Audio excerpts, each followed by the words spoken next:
Pakistan is dealing with economic instability, political instability, and rising terrorism.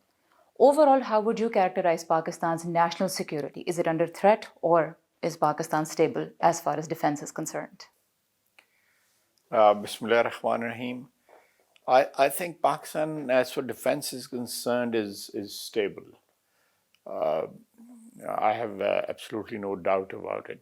I think our economic problems are much more serious than the other problems. In March, the Defense Ministry gave a briefing to the Election Commission of Pakistan. And in that briefing, they said that the military is also feeling the effects of the economic crisis. What kind of effects is it feeling? We have some, defense needs which are of permanent nature because of our relationship with India. When there is an economic crunch, obviously, whatever spending we incur on our defense has to be reviewed, and in some cases reduced also. So that is something which worries our defense establishment and the government, of course. So the next budget that's going to come in June, can we expect that there might be any cuts to the military's budget? Our defense establishment is curtailing their expenditure, but there are some essentials which cannot be curtailed or they cannot be reduced. Can you specify which type of expenses it's curtailing? Well, I think that would be not proper for me to to give details of what sort of expenditure we are curtailing. Defense establishment is continuously examining wherever things can be postponed or things can be just written off. They will do it, definitely do it. But where it is absolutely essential to maintain that sort of expenditure, to for instance, maintenance of our equipment, maintenance of our military hardware. So that is something which has to be done. In the same briefing that was given to the Election Commission, basically the Defense Ministry excused itself from providing troops for election security, and that is when the Punjab Assembly elections were supposed to be held on April 30th. Pakistan has had elections in 2008 and 2013 when the security situation was much worse and hundreds of people before both elections died in terror attacks. Is the situation even worse than that time that troops could not be given for election security? I think the situation was much more defined in those days. We exactly knew where the terrorism is rising and where we are more vulnerable. But recently, in last few months, we perhaps after the Taliban took over in Kabul, we perceived that there will be peace on our western border because Pakistani Taliban, TTP, fought against the NATO forces along with the Afghan Talibans. So we thought there will be some sort of salutary effect of that. We did not. We were alert, or we were not off.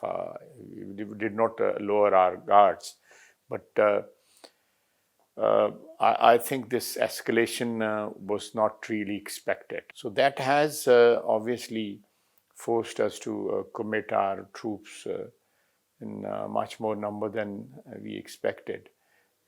Given the economic condition, does Pakistan have the resources to conduct a military operation or any other kind of comprehensive large-scale operation against terrorism? When this matter of our existence and the safety of our people, then we'll have to make some arrangements to arrange finances and maybe cut our expenses elsewhere and finance the operation against the terrorists. Politicians who represent people living in the Khyber Pakhtunkhwa KP province and ex-FATA regions that border Afghanistan, some of them are saying that not only do they not support a military operation, but that they want accountability of the military leadership that let the process of so-called rehabilitation of TTP terrorists happen. Can we expect any accountability of military leadership? A proper accountability in our country of political decisions, of judicial decisions, of military decisions over the last many decades. That's a national tragedy, that we do not hold people accountable for their decisions. And it can't be expected that things will change quickly. This is what I'm trying to say, that we have to have a major change in our national attitude, and especially the politicians and the other components of our power structure.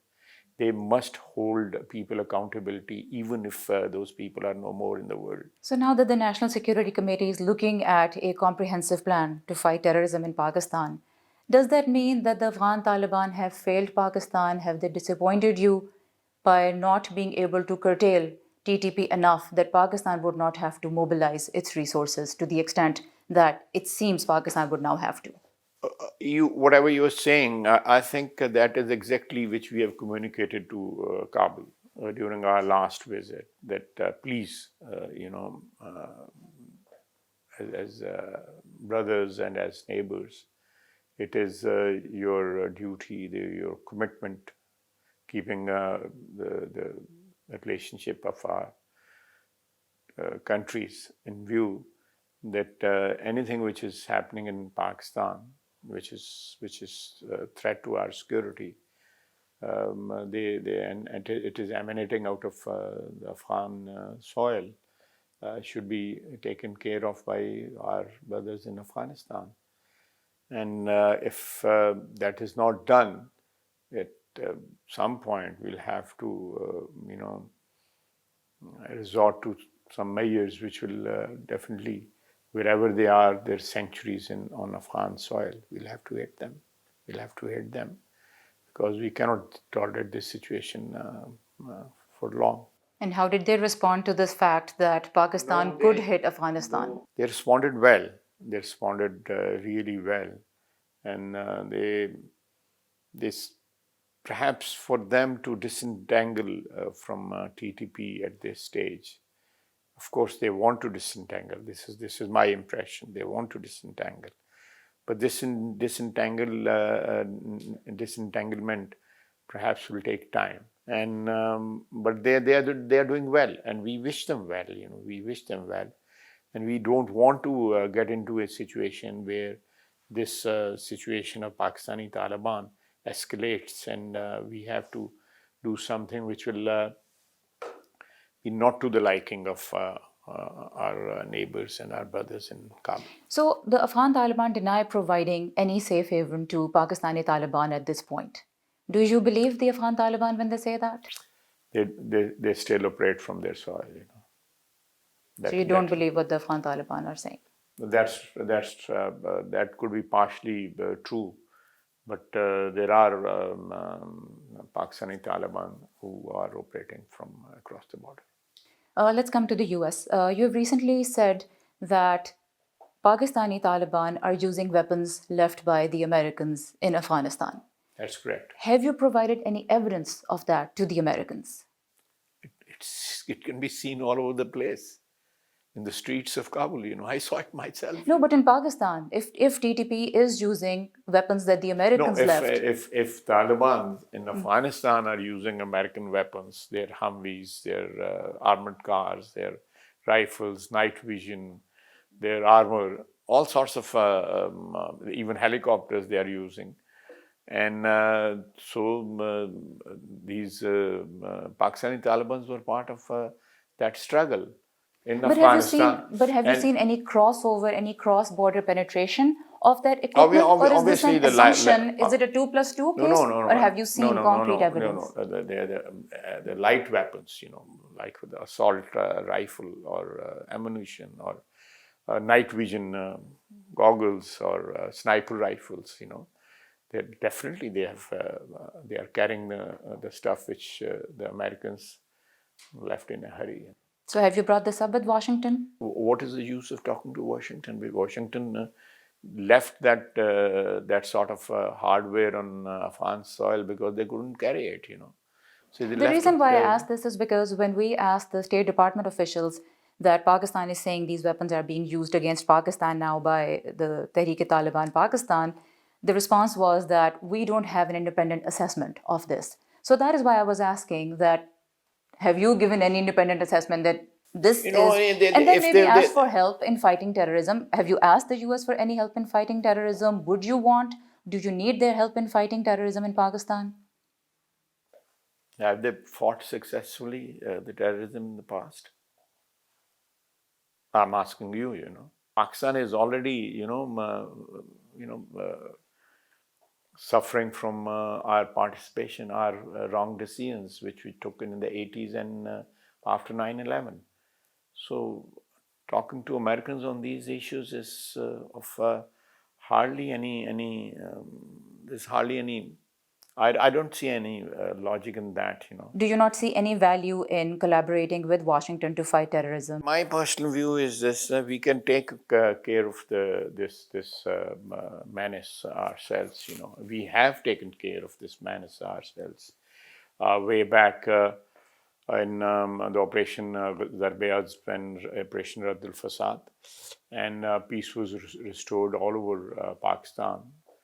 But this resurgence of terrorism in Pakistan is basically a very grave mistake made by PTI government, you know, and the then leadership of bringing these people back to Pakistan and As settling the them. boss of Pakistan's military, do you believe the institution is now actually neutral as far as politics are concerned, and that the next election would be free and fair without any kind of political maneuvering? I am 100% sure the next election will there won't be any interference to sort of